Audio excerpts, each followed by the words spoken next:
तो बस एक दिन रह गया अब सर्वाइवर सीरीज इवेंट होने में, और जैसा कि आपको पता है हर इवेंट से पहले काफी सारे रूमर्स आते हैं। वही शॉक, सरप्राइजेस और रिटर्न्स के रूमर इस इवेंट से पहले भी सामने आ रहे हैं। कौन कौन से वो रूमर्स है सारे मैं आपको इस वीडियो में बताने वाला हूं, और कुछ ज्यादा इंटरेस्टिंग है, तो फिर देखते रहो। फालतू टाइम वेस्ट नहीं करते, let's start with the first one, जो कि हमें मेंस वॉर गेम्स मैच से देखने को मिल सकता है। वैसे सही बताऊं तो इस मैच से थोड़ी देर पहले देखने को मिल सकता है, जैसे सबकी एंट्रेंसेस हो रही होंगी, और जब जिमी ऊसो की बारी आएगी एंट्रेंस करने की, तो रूमर्स के अकॉर्डिंग बताया जा रहा है हो सकता है कि जिमी ऊसो आए ही ना। जब वो थोड़ी देर के लिए नहीं आएंगे तब सबको पता लगेगा कि भाई जिमी ऊसो को तो पहले ही अटैक कर दिया हुआ है बैक स्टेज किसी ने। और जब ये चीज सबको पता लगेगी तो ऑब्वियसली एक मेंबर कम हो जाएगा उनके पास, और जब एक मेंबर कम हो जाएगा तो ऑब्वियसली उन्हें जरूरत पड़ेगी एक मेंबर की, क्योंकि वॉर गेम्स मैच 5 वर्सेस 4 तो हो नहीं सकता है। देन हमें देखने को मिल सकता है कि बिल्कुल लास्ट मोमेंट पे जॉन सीना ज्वाइन कर ले फेस टीम को, और वो एंटर करें वॉर गेम्स मैच में, जो कि हम सभी देखना चाहते थे यार। देखो वो तो WWE ने मैच चेंज कर दिया और इंटरकॉन्टिनेंटल चैंपियनशिप पे मैच रख दिया उनका, बट हम सब तो चाहते थे ना कि भाई वो वॉर गेम्स मैच में compete करें, क्योंकि उसमें Drew McIntyre, Bron Breakker, Bronson read, Brock Lesnar, इतने सारे सुपरस्टार्स हैं जिनके अगेंस्ट हम उनका सिंगल्स मैच देखना चाहते थे उनके रिटायरमेंट टूर में, लेकिन देखने को नहीं मिला। तो हमने सोचा वॉर गेम्स मैच में आएंगे तो सबके अगेंस्ट ही मैच हो जाएगा एक बार में, तो वो ख्वाहिश भी हमारी पूरी हो सकती है। और ये रूमर मुझे तो नहीं पता सच होगा नहीं होगा, लेकिन बहुत जगह देखा है मैंने, तो फिर चांस तो बनता है एटलीस्ट। इससे नेक्स्ट वन की तरफ मैं चलता हूँ, जो कि हमें देखने को मिल सकता है इस वुमेन्स वर्ल्ड टाइटल मैच से। देखो पहले तो हम सबको पता है, मैं अभी आपको ऑलरेडी बता चुका हूं, अगर बिल्कुल सिंपल वे में हमें चीजें देखने को मिले इस मैच से तो सीधी सी बात है कि निकी बेला यहाँ पे हार जाएंगी। स्टेफनी वेकेर ने जस्ट रिसेंटली अपनी टाइटल जीती है ये वाली, तो कैसे हार सकती है इतनी जल्दी? तो इतनी जल्दी टाइटल लॉस का तो सवाल ही पैदा नहीं होता, लेकिन टाइटल लॉस हो सकता है अगर एक चीज इस मैच में हो जाती है तो, और वो चीज है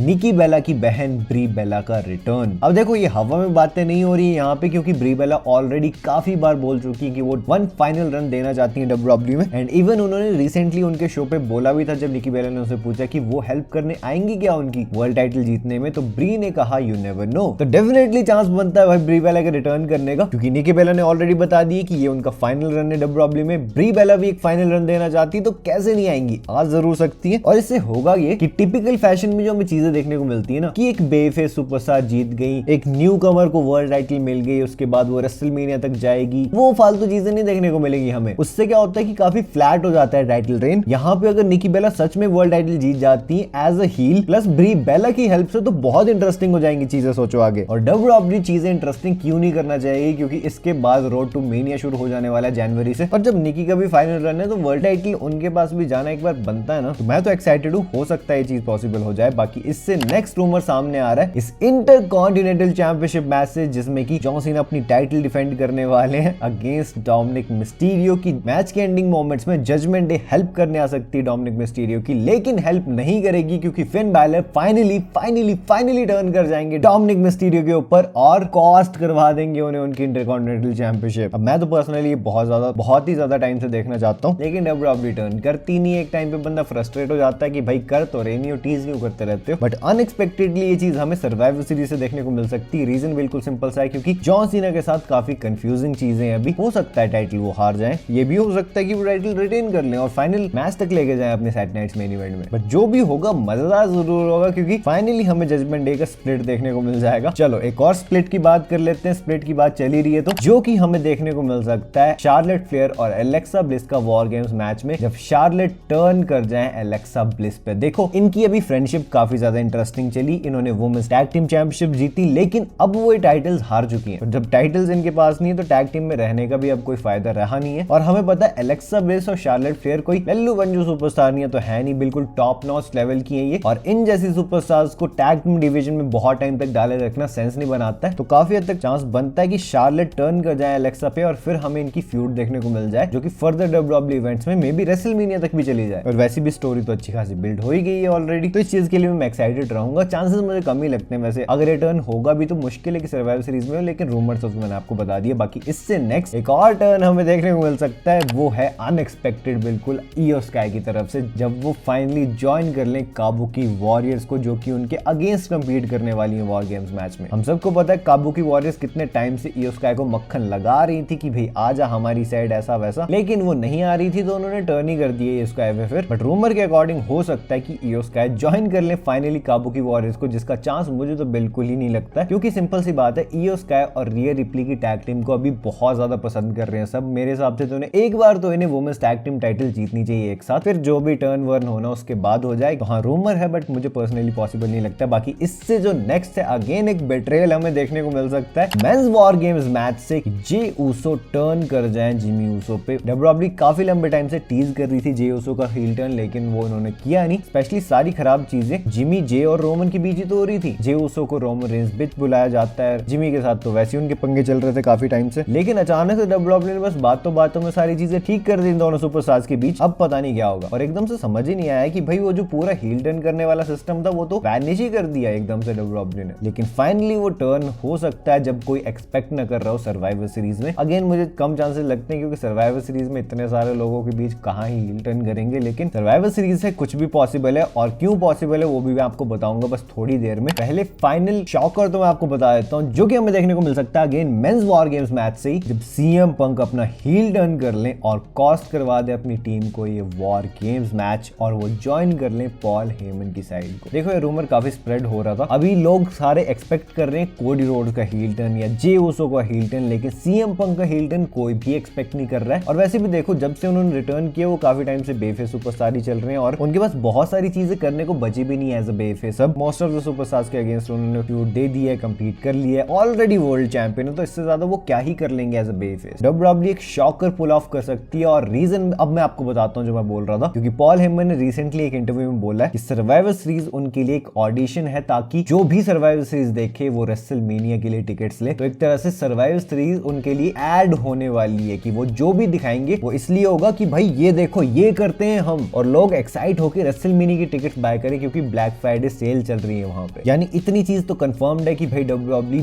बड़ा कुछ करने वाली सर्वाइवर सीरीज में, क्योंकि बिना कुछ बड़ा किए फैंस एक्साइट होंगे कैसे, सिंपल सी बात है। चलो शॉक सरप्राइजेस जो ऑलरेडी बुक चीजें हैं वहां से तो हमें देखने को मिल सकती है। बाकी दो रिटर्न्स काफी रूमर हो रहे हैं, जिसमें से कि पहला नाम है लिव मॉर्गन का, काफी लंबे टाइम से डब्ल्यूडब्ल्यूई में नहीं है, शोल्डर इंजरी हुई थी, लेकिन उसके बाद स्ट्रेंजर थिंग्स के प्रीमियर पे हमें देखने को मिली, यानी कि ठीक तो है वो। वहां तो उन्होंने क्वेश्चन टाल दिया था डब्ल्यूडब्ल्यूई रिटर्न करने का कि हाँ भाई आ जाऊंगी कभी, तो हो सकता है वो कभी सर्वाइवर सीरीज हो, लेकिन कोई मैच नहीं दिख रहा है जिसमें वो इन्वॉल्व हो सकती, मतलब हो भी सकती है क्या पता, let's see what we get. और उन्हीं की तरह एक और नाम है जिनका की रिटर्न रूमर हो रहा है, and that name is of page. Page भी काफी बार बोल चुकी है कि सराया काफी बार बोल चुकी कि एज पेज वो रिटर्न करना चाहेंगे, क्योंकि पेज कैरेक्टर उन्हें पर्सनली भी काफी ज्यादा पसंद है, और एडब्ल्यू के साथ अब वो कॉन्ट्रैक्ट में भी नहीं है, काफी टाइम से फ्री बैठी हुई है, तो फाइनली हो सकता है कि वो सर्वाइवर सीरीज में अपने रिटर्न कर ले, क्योंकि सर्वाइवर सीरीज में रिटर्न करने का सीक्वेंस बहुत अच्छा चलता हुआ आ रहा है पिछले कुछ टाइम में। ओके तो यार यही वो सारे शॉक सरप्राइज रिटर्न्स के रूमर्स जो कि सामने आ रहे थे, जितने मुझे पता लगे मैंने आपको बता दिए। तो अगर आपने मेरी लास्ट वीडियो देखी जिसमें कि मैंने सर्वाइवर सीरीज में होने वाले सभी मैचेस के रिजल्ट्स बताए थे विद बैटिंग ऑड्स, जानने रिजल्ट्स, तो यार ये वीडियो आपके सामने से जल्दी क्लिक करो और देख लो इंटरेस्ट। अब मैं आपसे मिलता हूं अपनी नेक्स्ट वीडियो में एक बहुत ही इंटरेस्टिंग टॉपिक के साथ। So until that time this is जय